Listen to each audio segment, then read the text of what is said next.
Hey guys, Eric Bray, Focus Fishing Guide Service, Table Rock Fishing Intel. Got another video fishing report for you for Table Rock. It is Tuesday, October 20th, and it's raining. That's why I'm inside this shelter here at Mill Creek. Hopefully you can see. If you can't, you can't. You're not missing anything. As far as our lake level is concerned, we are at 913.94. Right now, that puts us a little bit more than 3 feet low. Of course, that'll change the 1st of November. We'll be about a foot low once we get back to winter pool. Water temperature, it has cooled down. Saw 67, 68 all morning this morning. Fished in the rain, fished in some storms. It was interesting. We caught several fish, just not very many keepers. Most of them on a peewee football jig, but we'll get into that as time goes by or as we get to the end of this video. Bite's been a little bit different, been on the water 6 out of the last 7 days, still catching fish. Some days obviously are better than others, but we are still catching fish. But things seem to change almost every day, and that's pretty typical for the fall or the spring, where, you know, if you're not on the water every day, you have a hard time keeping up with these fish and staying with them and knowing what they're doing, where they're doing it. That being said, of course, you know I'm going to mention TableRockFishingIntel.com. That's the best place for you to stay up to date on what's going on the lake, day in, day out. We try to do a report every day. We have some days, like yesterday, we didn't get a report out because nobody fished. All the trips got rained out. Today, my guys decided to say, the heck with it, we want to fish, so we went fishing anyway in the rain. But we try to get a report out every day, including, and then we got weekly reports, we've got maps, we've got feature videos, we got all kinds of stuff out there for you. So take a look at TableRockFishingIntel.com, check out the one-day membership, see if it's for you or not. If it's for you, great, sign up. 45 bucks a year. Compared to the other things that are available on the internet, like maps that guys are charging 75 bucks for, you get a heck of a lot more information for $45 a year. Plus, it's updated almost daily. So, your call, check it out. Really worth the money you're spending. But anyway, if you're coming down, so you're going to fish the lower end of the lake, got 2 or 3 bites that have been working down there. I fished a couple of days down at the lower end. The best bite I've got right now by far has been on a peewee football jig, fishing basically gravel and rock mixed points. And by rock, I'm looking for more of the ledgy type rock mixed into the gravel, not necessarily the chunk rock, more of the ledge. And those fish have been, they've been a little weird. Some days, like a day like today, I'm in Kimberling, but it's probably the same down there. They're pretty shallow. They're less than 10 feet deep, but you get a sunny day, they'll back out all the way to about 20. So keep that in mind. You're going to find these fish on these points, on these banks, and they'll be anywhere from 5 foot first thing in the morning all the way out to 20 foot if you've got a sunny, calm day. Next bite that's working pretty good down there has been the jewel gem blade. Just released part 3 of our gem blade video yesterday, where Corey went over a bunch of different things on the retrieve and how to, some little tricks to help you catch more fish and maybe have a little bit different retrieve. Been catching them on a gem blade mostly towards the backs of the pockets and backs of the creeks, where you've got some wood in the water. It seems like I've really got to have wood. It's a combination of ledge rock and wood right now. I'm not catching big numbers doing that. It's more of a largemouth type of bite, and that's how it is all over the lake. But we're definitely catching them on the gem blade down there. Pro Blue's been my best color. And then we are still catching them on topwater. And by topwater, I mean anything from a plopper to a buzzbait to a spook to a popper.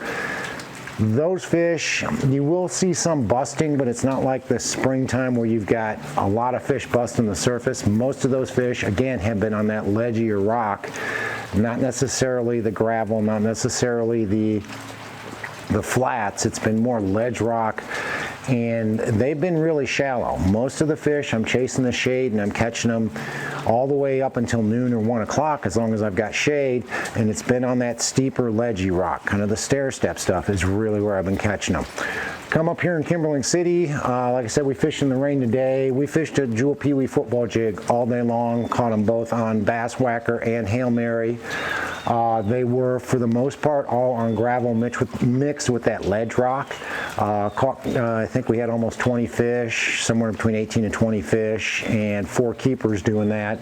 So pretty good football jig bite going on right now in the mid-lake area. You know, most of them, because it was rainy, were less than 10 feet deep. Caught some of them right up on the bank. Actually, one of the better keepers I had was right up on the bank. So keep that in mind. Definitely have a football jig bite going on down here. The gem blade bite is really good down here as well. Doing a little bit better with the gem blade here than I am down at the dam, and doing even better when I get up in the rivers. But again, I'm looking for wood on ledge rock, or at least some sort of rock, mostly towards the backs of the creeks. I have caught a few, about halfway back if I've got a really good channel swing that's got some rock and some wood on it. And I'm not really burning it. I'm just throwing it up there close to the bank and working it around that wood, kind of lifting it and getting it over top of that timber. Seems like there are some better fish laying on the laydowns or in the brush, or even standing timber or stumps that you can catch on that gem blade. So keep that in mind. And then again, the topwater bite, you know, whopper plopper, a spook, a popper, a buzzbait. Again, these fish are shallow. They are basically right up against the bank in the shade. If you've got, first thing in the morning, you can catch them just about any ledge rock. But again, you're not going to load the boat. You're going to get, in the morning, probably 7 or 8 bites. Probably actually land 4 or 5 of those fish, but they have been the better quality largemouth. So keep that in mind. On that ledgy, rocky stuff with a little bit of wood on it. Wood really seems to be key for that. Go up into the James, and really, I can catch them on a peewee, I can catch them on a spider jig up there. Same sort of deal, ledge rock and gravel mix. Been catching a few in some brush piles on the Pro Spider jig, 7/16 and Okeechobee Blue with a Speed Cruiser trailer. But my better bites up there are moving baits. I'm catching them on the gem blade quite a bit. The James is probably my best area to fish the gem blade right now. Piney Creek was really good this past week with the gem blade, and it's got so much of that ledge rock stuff with laydowns on it. It seems like every pocket on that, I guess it would be I guess it's the west side of it. It's either the west or the north side of it. Every pocket is just about perfect for that. So we've been definitely catching some fish on that ledgy stuff with some wood on it with the gem blade. Catching them on top water as well. It's the same pattern.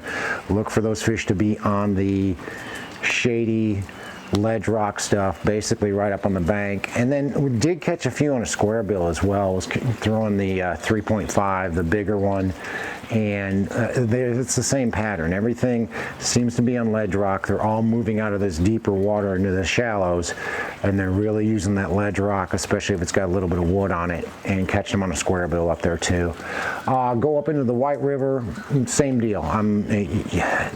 Catching them on a football jig. The peewee football jig's been my #1 bait up there. Gravel with ledge rock mixed into it. Shallow if it's cloudy, shallow first thing in the morning. If it's sunny, it's calm. Back out. Those fish are going to be 15 to 20 feet deep. We're catching a lot of smallmouth spots and even some largemouth doing that. Catching them on the gem blade as well. Again, towards the backs of the creeks, towards the backs of the pockets. Rock with a little bit of wood on it is really key. If you go back into one of these creeks, no matter where you are in the lake, you go back into one of these creeks and you start to see those bigger gizzard shad, that's where the gem blade's really been catching them. So keep that in mind. I've caught several fish on a gem blade up the White this past week. Few on the square bill up there as well, throwing the 3.5, but it's not been as good. I didn't stick with it as long as I was catching them on the gem blade. And then a topwater. Topwater deal continues to go all over the lake. Again, you're not going to see them busting shad. You're just going to go down a bank, ledgy bank, throw it up there, and just work your way down and key on the shade. It is so important to key on the shade with a plopper, buzzbait, spook, even a popper. All those baits are working up there shallow, catching those fish in probably less than 3 foot of water, even at 1 o'clock in the afternoon if you've got shade there. Keep that in mind, catching a lot of fish doing that.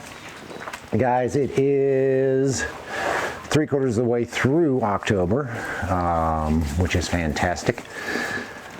It's finally getting cool. Water's finally cooling down. The bite is definitely getting better. This past week, the bite was much better than the week before where we had that warm up. I expect this cold rain we're getting today is really going to start moving the fish, moving the shad. I'm starting to see shad leave the main lake and the main lake points and start working their way back into the pockets and into the creeks. So this bite's going to get really, really good.